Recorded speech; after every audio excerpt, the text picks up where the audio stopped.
Всем привет! Сегодня модель французского тяжелого танка 30-х годов Шар Б1. История данного танка началась вскоре после окончания Первой мировой войны в 20-х годах, когда была принята перспективная программа послевоенного французского танкостроения. В будущем танк должен был быть средним между легким ФТ-17 и тяжелым танком крепостью Шар-2С. Помимо поддержки пехоты, боевой танк должен был выполнять такие функции, как борьба с бронетехникой противника. Разработка данного танка тормозилась по ряду причин. Одним из них было скудное финансирование, а другим ограничение Лигой наций в свете преобладавших в ней пацифистских настроений. Тем не менее, к маю 1924 года все фирмы смогли предоставить свои прототипы. В результате испытаний позволили к марту 1925 года более точно сформулировать техническое задание, согласно которому масса танка должна была составлять 19-22 тонны и броня должна быть неуязвимой ко всем видам стрелкового вооружения. В условиях скудного финансирования разработка прототипов затягивалась. И первый от фирмы Renault Schneider был готов к марту 1929 года. Испытания продолжались до 30-го. По их результатам прототип вновь был доработан.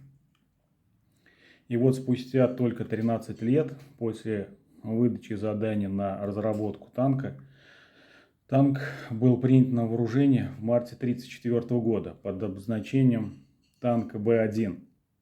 Серийно производился с 1935 года до середины 1940-го. Всего было выпущено 403 танка Б1 в различных вариантах. Танк имел громоздкий корпус прямоугольного сечения, броневые листы которого соединялись друг с другом при помощи клепок.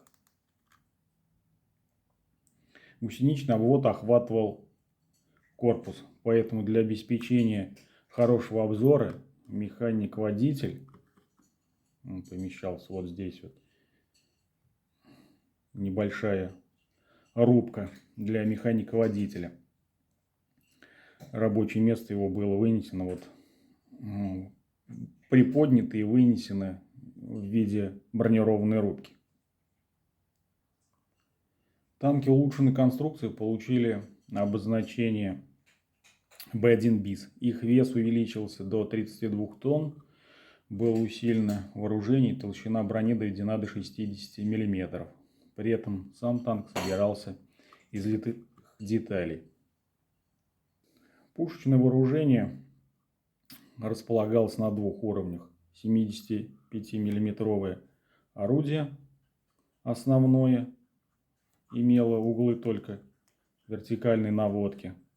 И вспомогательное вооружение располагалось во вращающейся башне. Это было орудие 47 мм и плюс еще пулемет.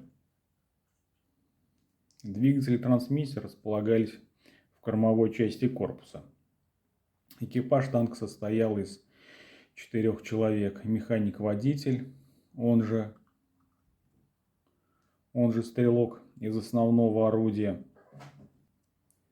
заряжающего обоих орудий, командир танка, он же являлся стреляющим из 47-мм орудия в башне, а также радистом.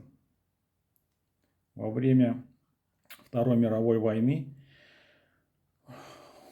танки Б1 bis применялись против Германии, и из 342 боеготовых машин порядка 200 было выведено из строя в боях. Несмотря на лобовую 60-мм броню, мощные 75-мм орудия и 47-мм вспомогательное орудие, Б1 bis имел серьезный недостаток. Роли членов экипажа были очень непонятны между собой, и одна функция мешала другой. То есть механику-водителю для того, чтобы стрелять из 75-миллиметрового орудия, приходилось бросать функцию по управлению, и танк при этом превращался в неподвижную крепость. Танк был довольно большой, и господствующая в воздухе немецкая авиация могла легко заметить его с воздуха. Танк трудно было спрятать. После капитуляции Франции Германия получила 161 танк. Из них 16 танков были переделаны под 105-миллиметровые САУ, еще около 60 танков были переделаны в огнеметные, а также позже некоторые были переделаны в учебные.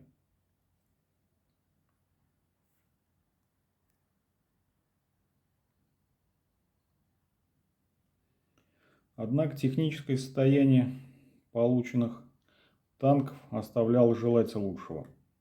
Многие из них требовали серьезных ремонтов и восстановления.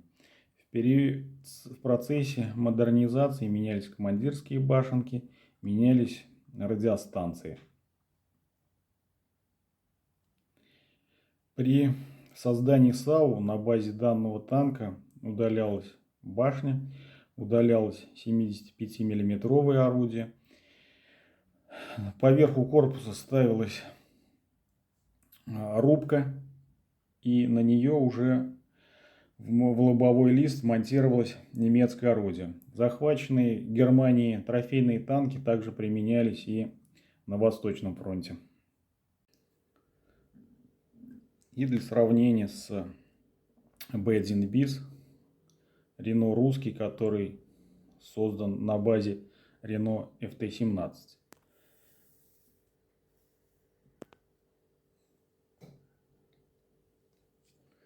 Также для сравнения с советскими танками БТ.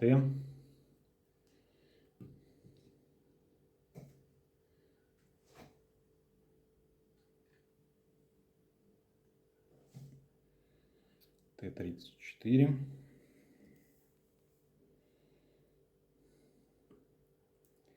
И КВ.